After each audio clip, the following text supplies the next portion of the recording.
So मैले आज दुईवटा इन्ट्री लिएँ। फर्स्ट चाहिँ यहाँ मेरो एसएल हान्यो, सेकेन्ड चाहिँ मेरो टिपी हान्यो। सो चार्टमा चाहिँ दुईवटा इन्ट्री यस्तो देखिन्छ। फर्स्ट वान एसएल हानेको, सेकेन्ड वान चाहिँ टिपी हानेको।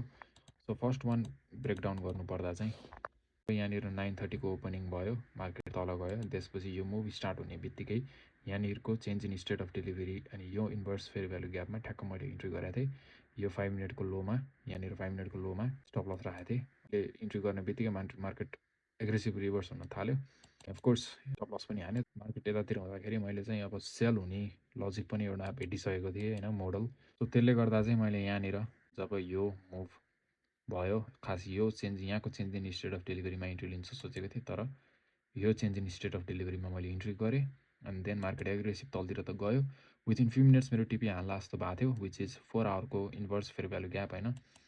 अनि के भयो भन्दाखेरि मार्केटमा हामीले रिभर्सल फेरि देख्न थाल्यौँ। आई मिन अर्को डिरेक्सनतिरको मुभ फेरि देख्न थाल्यौँ।